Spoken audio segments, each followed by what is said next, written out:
such an asshole.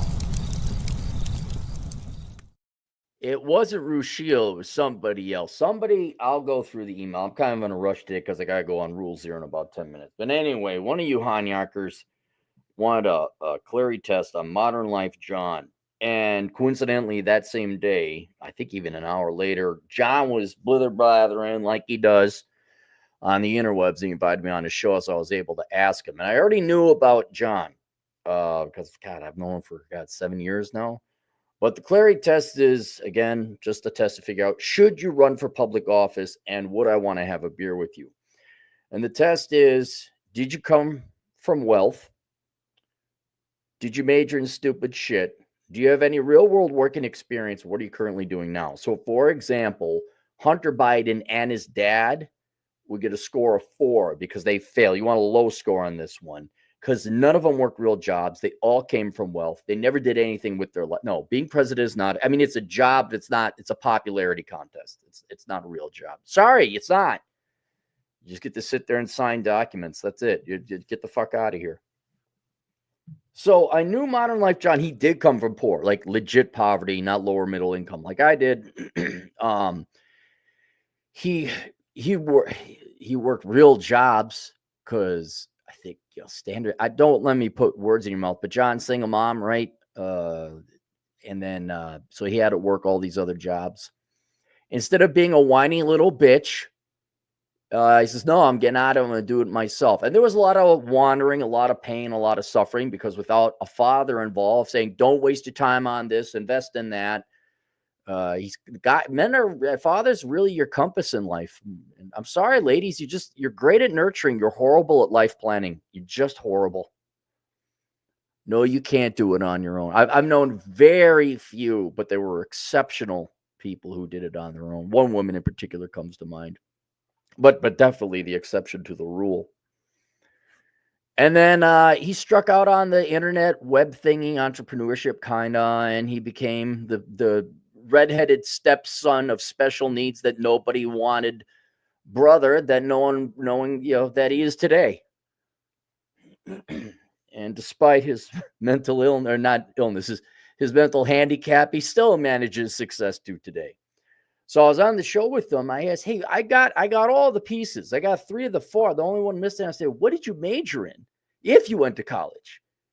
And you could kind of tell psychology. I'm like, "Oh, John, the most white girl college degree there ever." Well, childhood psychology would be the most white girl college degree.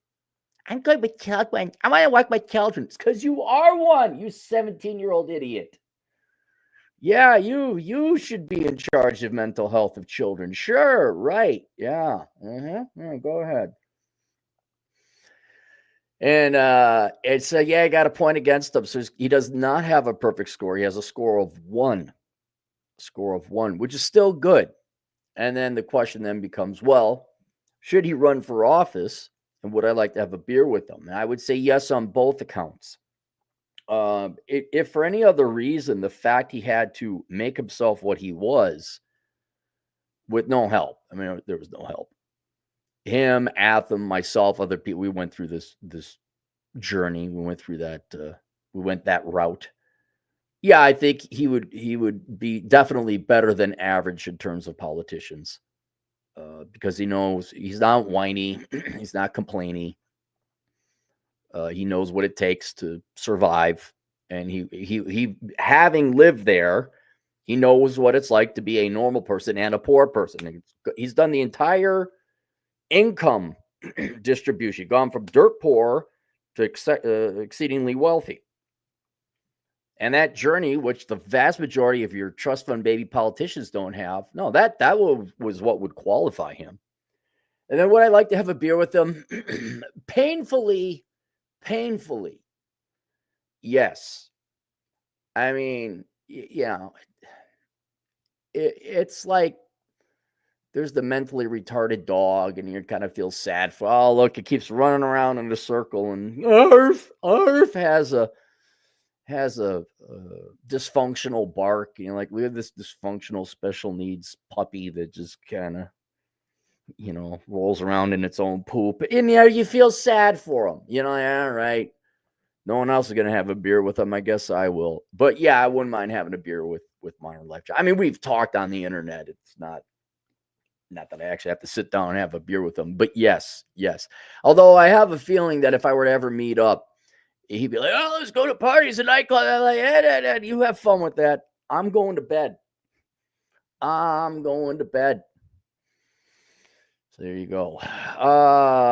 That's it. There you go.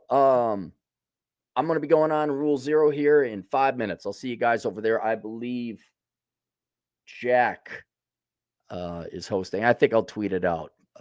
Red Evening Jack is hosting it. I'll see you guys later. Toodles.